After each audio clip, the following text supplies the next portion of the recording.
ससुर ने मुझसे पूछा कि तुम्हारी फर्स्ट नाइट कैसी बीती थी। अच्छा, ससुर आपसे पूछे कि तुम्हारी फर्स्ट नाइट यानी कहें तो सुहाग रात कैसी बीती? मेरे हस्बैंड ने कहा कि ये बच्चा मेरा नहीं है, कि चाचा या पापा का होगा। पति जो आपके हैं जी वो चाहते हैं कि मेरे चाचा के साथ रहे। जी। हम्म, और जबरदस्ती उनके चाचा किस भी करते थे। फिर अब जब सो जाते थे तब वो घुस के वीडियो बनाते थे लोग। अच्छा। ससुर कहा था जैसे तुम्हारी सास का मैं खर्ची उठाता हूँ, अगर तुम मेरा कहे कहे में रहोगी ना तो तुम्हारा खर्ची एक उठाऊं। ऐसा ससुर जो अपने पतों से कहता है कि तुम जो अपने पति के साथ करती हो वो हमारे साथ करो। कोई लड़की का शादी होता है तो उस उम्मीद से माता पिता शादी करते हैं कि जो लड़की का शादी होगा वो दूल्हा अब कमाएगा खिलाएगा और लड़की का वो जीवन साथी बनेगा और जीवन जीने के लिए एक सहारा बनेगा। लेकिन अभी हमारे साथ छपरा की गुंजा है जिनका ससुर बोलता है कि जो तुम अपने पति के साथ करती हो वो मेरे साथ करो। अब क्या कुछ है इनसे हम जानने का प्रयास करेंगे। क्या नाम हुआ आपका? जी मेरा नाम गुंजा हुआ और मेरे पति का नाम मनीष कुमार। आपका शादी कब हुआ था? 26 जनवरी 2017 को मनीष कुमार से हुई, जो कि मुबारकपुर का रहने वाला है। अच्छा, आपके ससुर आपके साथ क्या व्यवहार करते हैं, क्या वार्तालाप करते हैं? मेरी शादी के दूसरे दिन मेरे ससुर ने पहले तो यहाँ से जाने पे ही मेरे जो हस्बैंड मनीष कुमार है, नीचे उतरते ही मतलब बोलने लगे कि मत तुम्हारा सिंदूर मतलब हम पोंछ दें। मैंने बोला क्यों? कि सब लोग तो नहीं अच्छा लग रहा है। अपने हाथों से मतलब मेरा सिंदूर उसने पोंछा।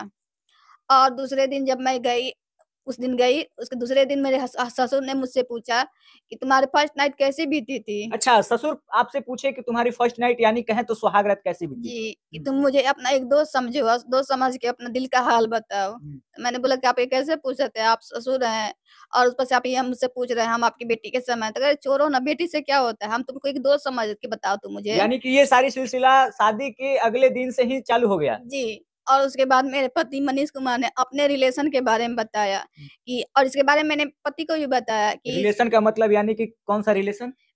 उनका और उनकी बुआ की लड़की के साथ जो नाजायज़ रिश्ता था उसके बारे में मेरे पति ने अपने मुँह से बताया और उस लड़की से मुझे मिलवाया भी कि अच्छा, देख जी, आपकी शादी से पहले जिससे रिश्ता था फूआ की लड़की थी। जी, उस फूआ की लड़की से जो भी रिश्ता था वो आपसे बताया और उस लड़की से मिलाया भी? जी, मेरे हस्बैंड ने मुझे मिलाया, बोला कि ये देखो इसके साथ मेरा पहले अफ़ेयर था, कि शादी के कुछ दिन पहले मतलब 5 साल पहले तक ही से मेरा रिलेशन अच्छा, बहुत। आपके पति क्या करते हैं? मेरा पति रामल लोहिया में जॉब करता है और उसके बाद एक क्लीनिक में जॉब करता है और उसके बाद पता नहीं कहाँ जाता है, या धंधे पे जाता था, मुझे नहीं मालूम। रात के 12 बजे जाता था, 3 बजे सुबह में वो आता था और यही काम रात मेरे छोटका ससुर भी करते हैं और उस धंधे में घेरने वाले मेरे छोटे ससुर ही हैं। यानी कि पूरा परिवार यही सब करता है, एक दूसरे पे निर्भर है। जी, उनकी माँ का जैसे मेरे छोटका ससुर कहता है जैसे तुम्हारी सास का मैं खर्ची उठाता हूँ, अगर तुम मेरा कहे कहे में रहोगी ना तो तुम्हारा खर्ची उठाऊँगा। उन्होंने गिफ्ट के तौर पे मुझे मोबाइल भी दिया था, शादी के मुँह दिखाई के तौर पे। अच्छा, यानी कि ससुर बोलते थे कि जैसा तुम्हारे सास का खर्चा चला रहे हैं हमारे साथ रहोगी तो वैसे तुम्हारे खर्चा चलाएंगे।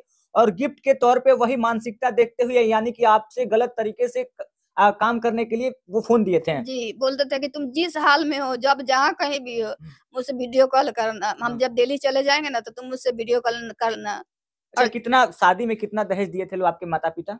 डेढ़ 2 लाख रुपए दहेज दिया गया था, सारा सामान दिया गया था और उसके बाद हर चीज़ नहीं देने में एक पलंग नहीं दिया गया था, क्योंकि हम लोग शादी में नहीं चलता है। अच्छा गुंजा, आप बता रही हैं कि शादी के अगले दिन से ये सारी बातें, ये सारी सिलसिला कहें तो ससुर के द्वारा ये सारी बातें कहना, वो सारी चीजें स्टार्ट हो गई। लेकिन 6 साल बाद आप मीडिया में आ रही हैं, उसके पहले आपने मीडिया में क्यों नहीं आया और उसके पहले ये सारी बातें लोगों से क्यों नहीं बताया? पहले हम सोचते थे कि मेरा भी मज़ाक उड़ेगा, कोई लड़की पे विश्वास नहीं करता है। अक्सर लोग लड़कियों पे उँगली उठा देता है कि इस यही गलत होगी और हर तरह से अपने हस्बैंड को समझाने की कोशिश की, पर वो नहीं समझा। अभी आए दिन मुझे छोटका ससुर द्वारा धमकियाँ मिल रही थी। आपको ब्लैकमेलिंग भी किया जाता है? जी हाँ, मुझे धमकी मिल मिल रहा था और धमकाया जाता है कि तुम्हारे भाई को जान से मारा, तुम्हें पापा को जान से मरवा देंगे। तुम्हारा वीडियो रखे हुए हैं। कैसा वीडियो? मेरे हस्बैंड ऐसा तो मैं कभी किसी के साथ में नहीं रही। मेरे हस्बैंड के साथ ही मेरा हस्बैंड वीडियो बनाता था और छोटका ससुर और मेरे जो ससुर हैं वो मेरे सोए हुए में हम दोनों हस्बैंड वाइफ जब सो जाते थे तब वो घुस के वीडियो बनाते थे लोग। अच्छा, जब आप लोग पति और पत्नी एक कमरे के चार दीवारी के अंदर सोती थी लोग तो आपका ससुर घुसता था और वीडियो बनाता था? जी हाँ, मेरा पति रूम लॉक करने नहीं देता था। बोलता था कि क्या पता पापा को ज़रूरत पड़ेगी उस और जब यानी कि उस काम में भी पापा का जरूरत पड़ेगा? पता नहीं कि रात को उनको आना पड़ता था और रात को सोए हुए में वो रूम में हम लोगों के रूम में आ जाते थे। और मेरा हस्बैंड कभी अपने खुद को छिपाता, कभी मुझसे बोलता है कि तू बोल उनको बाहर जाने का। मैं क्या बोलूँ, आप बोलिए। अच्छा, आपके शादी के 6 साल हो गए, जी, आपका कोई 8 बाल साल हो बच्चा गए। नहीं हुआ? 8 साल हो गए, कोई बाल बच्चा नहीं हुआ? जी, 2 बार था। एक बार तो शुरू-शुरू में था, जब मेरा पति मुझे यहाँ छोड़ने आया था, उसके बाद मुझे पता चला, मेरे हस्बैंड को बताया कि देखिए ना जी, ऐसा-ऐसा मुझे लग रहा है। तो बोले कि ठीक है, मैं होली में आऊँगा ना, तो पता कर मतलब कन्फर्म करते हैं। जब वो होली में आए, तो उसके साथ किट लेके आए थे और साथ में दवाई भी लेके आए थे। अब मुझे मतलब किट से चेक किया और बोले कि हाँ, तू प्रेग्नेंट है, और उसके बाद मतलब मुझे दवाई खिलाया गया, जिससे उस बच्चा नहीं रहा। और दूसरी बार प्रेग्नेंट मैं दिल्ली में हुई। मेरा जून-जुलाई के मंथ में मैं प्रेग्नेंट हुई। तो मेरे हस्बैंड ने कहा कि ये बच्चा मेरा नहीं है, कि चाचा या पापा का होगा। यानी कि आपके हस्बैंड बोलते थे, जो आपके पेट में उनका बच्चा पल रहा था, वो बोलते थे कि मेरा बच्चा नहीं हो सकता है, नहीं। ये मेरे पिताजी का बच्चा हो जी, सकता ये है। मेरे पिता या चाचा का होगा, मेरा नहीं होगा। मैंने बोला उनसे कि आपको नहीं पता है, अब मुझे पता है ना कि किसका है, किसका नहीं। अगर आपको नहीं पता, चल के डीएनए टेस्ट करवा लीजिए। तो बोले कि मैं ऐसा कुछ नहीं जानता, मैं ऐसा कुछ नहीं करूँगा। और धीरे-धीरे कुछ दिन हुआ तो दो कुछ-कुछ खाने के लिए लाने लगे, और जूस लाते थे और भी खाने के सामान लाते थे, खिलाने लगे। जबकि मैं उनसे ही बोलती थी कि आप भी खाइए, तो वो नहीं खाते थे और ज़बरदस्ती मुझे खिलाते थे, और मैं खाने लगी। और उसके बाद मेरे साथ फिजिकल भी हुए ज़बरदस्ती, और जिस दिन हुए उस दिन मेरा मतलब बहुत ज़्यादा ब्लीडिंग हुआ। मैंने उनसे बहुत बोला कि मुझे डॉक्टर के पास ले चलो, और मैं रो रही थी उनके सामने। उनसे मतलब बोला, यहाँ तक ले बोला कि मैं नहीं बचूँगी। मुझे अपने वहाँ से द जस्ट पास में ही। यानी कि कहे तो केवल आपको यूज़ किया जा रहा है वहाँ पे। जी। एक पतोह के नाम पे कहीं न कहीं आपको यूज़ किया जा रहा है, सास के ससुर के द्वारा और हस्बैंड के द्वारा। जी, सभी के द्वारा। ये लोग सब मिल के मुझे देखने आए, हर इंसान हर तरह से मुझे प्रताड़ित करता था। आए दिन मुझे मेरी सास मार के, यहाँ झगड़ा करके, लड़ाई करके मुझे यहाँ भेज देती थी, और खुद बुलाती थी और बोलती थी कि तुम फिर मुँह उठा के चली आई। अच्छा। मेरी जो ननद है निशा, वो भी बोलती थी कि आप इज़्ज़तदार रहती ना, तो नहीं आती, कि आपके साथ इतना बुरा होता है, फिर भी आप चली आती। अच्छा, आपकी शादी का 6 साल हो गया। जी। अब पहले से ही उन लोगों का क्या कुछ आपके साथ, आपके प्रति व्यवहार रहता था? जी, वो लोग चाहते थे ना कि हम उनकी चाचा के कहे में रहें, मतलब उनकी धर्मपत्नी की जगह लें। जैसे वो बोले वैसे हम करें, जो कि हम नहीं किए, उसका अब नतीजा हम ये भुगत रहे हैं कि हम दर-दर भटक रहे हैं, वो शान से जी रहा है। उसे शर्म नहीं आती है। अपने पा उसके पा मेरे पति के होते हुए उसके मेरे चाचा ज़बरदस्ती अच्छा, किस करते थे। पति जो आपके हैं, जी। वो चाहते हैं कि मेरे चाचा के साथ रहे। जी, हुँ। और ज़बरदस्ती उनके चाचा किस भी करते थे। और मेरे पति के होते हुए, मेरे पति के सामने मेरे जो ससुर है राजकुमार गुप्ता, वो बोलता था कि मेरा ले, और मेरे मेरे साथ चल के सो ले। अच्छा, इतना गंदा-गंदा, भद्दी-भद्दी बातें एक पतोह के साथ ससुर करता था। जी। तो आपने कोई प्रशासन में या थाना में कोई एफआईआर किया है अभी तक? जी हाँ, दिल्ली में सर हमने किया था, जब मेरे ससुर ने दूसरी-तीसरी बार मारा था मुझे, तो मैंने दिल्ली में महिला आयोग में कंप्लेन किया था। और उसके बाद मुझसे उस दिन रात को पुलिस उनको आके वहाँ से निकाल दिया, हुँ, आधी रात को। हुँ। और उसके बाद 2-4 दिन बाद मेरे पति ने मतलब मुझे इतना परेशान किया, इतना टॉर्चर किया, बोला कि बुलाओ उन लोगों को, नहीं तो तुमको रहने नहीं देंगे, जीने नहीं देंगे। तो तुम्हें घर से धक्का देके निकाल देंगे, और सीढ़ियों से धक्का दिया, तो मुझे धक्का भी देता था। और बोलता था छत से तुम्हें धक्का दे दूँगा। अच्छा, आपके ससुर गाँव पे रहते थे, आपके जो सास है वो गाँव पे रहती थी। आपने कभी प्रयास नहीं किया कि जो आपके पति दिल्ली में रहते हैं वहाँ जाकर रहें, तो वहाँ ससुर से कनेक्टेड नहीं रहेंगे, ससुर के संपर्क में नहीं रहेंगे? नहीं, ये सब बात ससुर जब हुआ वो दिल्ली, कुछ यहाँ पे हुआ, मुबारकपुर में हुआ, और कुछ मुझे दिल्ली जाने के बाद हुआ। दिल्ली में बहुत ज़्यादा मतलब कलेक्टर। यानी कि आप जहाँ-जहाँ जाती थी, आपके ससुर वहाँ-वहाँ चले जाते थे? जी, वो यहाँ आते थे, उन्हीं का घर ना मुबारकपुर में है। हाँ। जी, तो वो यहाँ आते थे, गर्मी की छुट्टी में आए थे, और शादी में मैं आए थे, और मुझे लेने भी वही आए थे, दिल्ली अच्छा, लेके जो गए। आपके ससुर ससुर हैं, जी। उनकी पत्नी है कि नहीं? जी, दोनों ससुर की पत्नियाँ हैं। पत्नी होने के बावजूद भी आपके साथ संबंध बनाना चाहते हैं, गलत-गलत इशारे करते हैं, गलत-गलत तरीके से बातें करते हैं। जी, क्या नाम है उनका? जी, उनका नाम राजकुमार है और आनंद सोनी है। राजकुमार किसका नाम है? आनंद जो सोनी किसका जो नाम है? मेरे पति का पिता है, उनका नाम राजकुमार है, और जो मेरे पति का मतलब वो छोटे ससुर है, जिसका नाम आनंद सोनी है। आनंद सोनी ये सारी बातें करते हैं आपसे? जी, वो जबरदस्ती किस भी दिल्ली में किए। अच्छा, आपके ससुर जबरदस्ती आपको किस भी किए हैं? जी, और बोलता था ना कि मतलब मनीष को छोड़ दो, मनीष को छोड़ के मेरे साथ चल के रहा करो तो तुम खुशी रहोगी हाँ। और तुम्हारा जीवन अच्छा बीतेगा। तुम जैसे बोलोगी, जहाँ-जहाँ बोलोगी, मैं तुम्हें फ्लाइट से लेके चलूँगा, हीरो के सब सेट खरीद दूँगा। मैंने बोला मुझे यानी किसी कि चीज़ ये से सारी कहे तो ये झांसा देता था आपके ससुर की, अगर मेरे साथ रहोगी तो आप आपको फ्लाइट से घुमाएंगे, हीरे का सारा गहना जी, खरीदेंगे। जी। उन मेरे भाई ने मुझे एक अंगूठी दी थी, वही देख के बोलता था कि तुम्हें इतने नग का दिया है ना, मैं तुम्हें हीरे का दूँगा। मैंने मुझे नहीं चाहिए, किसी चीज़ की मुझे ज़रूरत नहीं है और पूछता था कि हाँ, तुम्हारे हस्बैंड जो है वो तुमको कुछ खरीद के नहीं ना देता है? और मैं ही दूँगा तो तुम्हारे पास होगा।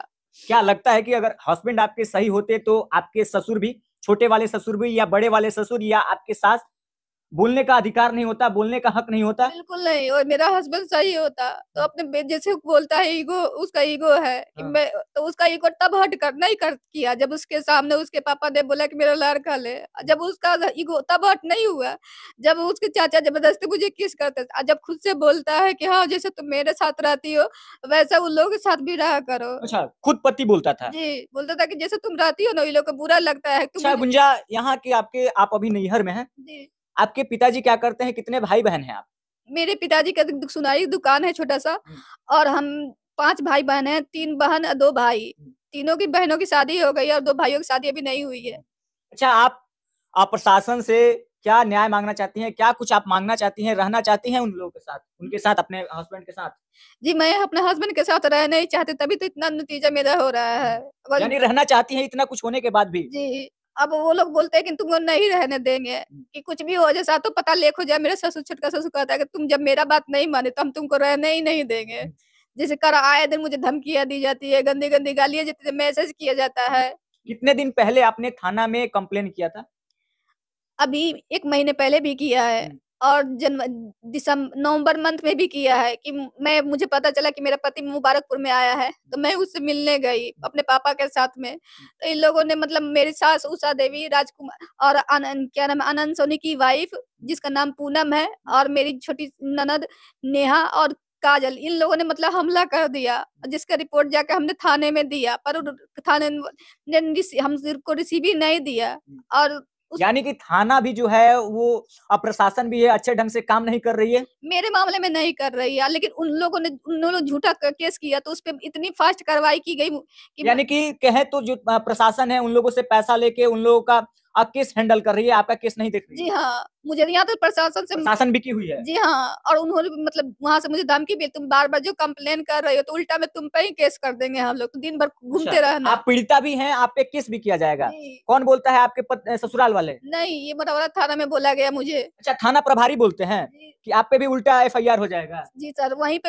एक मैम थी उनके सामने मुझे बोला गया क्योंकि तुम बार-बार जो कंप्लेन कर रही हो, तुम सास भी आ रही है, तुम भी आ रही हो और बार-बार बोल रहे हैं कि मुझे धमकी आ रही है, मुझे मेरे पास ऐसे किया है लोग, तुम ऐसा करोगे तो तुम्हारे ऊपर ही हम लोग कार्रवाई कर देंगे। फिर दौड़ते अब रहना। जरा सोचिए मढ़ौरा के थाना प्रभारी जी कि एक पीड़िता है और पीड़िता एफआईआर नहीं करेगी तो कौन करेगा? और इन पे कहीं न कहीं जो आरोप लगाया जा रहा है कि उल्टा तुम पे एफआईआर कर देंगे, उल्टा तुमको ही फँसा देंगे, ये कहाँ तक न्याय है? अगर पुलिस प्रशासन पैसा नहीं खाती तो कहीं न कहीं गुंजा को न्याय मिल जाता और एक बिहार की बेटी को अन्याय मिल जाता। अब मुझे नहीं लगता कि बिहार में और पूरे भारत में ऐसी बेटियाँ कहीं दलदल में फँसी जा रही है। जो प्रशासन है पैसों वालों का केवल सुनते हैं, जिनके पास पैसा है उन्हीं का केवल बात सुना जाता है, उन्हीं का केस हैंडल किया जाता है। आपको लगता है कि जिसके पास पैसा है उसको न्याय मिलता है? जी, आजकल तो ये अन्याय बिक ही रहा है सर, हमारे कोर्ट में भी उनको बोला था कि हाँ, इसको लेके जाइए, लेकिन हमको लेके नहीं गए, हाँ। जिस कारण कोर्ट ने उन्हें बेल दे दिया और उसके बाद जब कोर्ट लेके देंगे तो उनका बेल कैंसल भी कर दिया। अच्छा, उनका गिरफ्तारी भी हुआ था। जी हाँ, देल उनको कितना दिन के बाद उनको छोड़ दिया गया? कितना दिन नहीं हुआ सर, 10 से 14 दिन में उन्हें छोड़ दिया गया। अच्छा, 10 दिन से 14 दिन के अंदर उनको छोड़ दिया गया। जी हाँ, बल्कि मैं वहाँ कोर्ट के सामने हाथ जोड़ के खड़े कि सर मुझसे ही पूछ लिया जाए, मैं भी जाना चाहती हूँ, मेरा भी मतलब बयान लिया जाए तो जज सर मेरा कुछ भी नहीं सुने और उल्टा में उनका बेल मतलब फाइनल कर दिए और उनको बेल मिल गया। यही है बिहार की सच्चाई और यही है बिहार पुलिस वालों की सच्चाई और यही है बिहार के प्रशासन की सच्चाई। जिसके पास पैसा होता है उन्हीं का केस हैंडल किया जाता है और उन्हीं को न्याय मिलता है। जो गरीब गुरबा होते हैं, जो जमीनी स्तर से होते हैं, कहीं ना कहीं उनको न्याय नहीं मिलता है।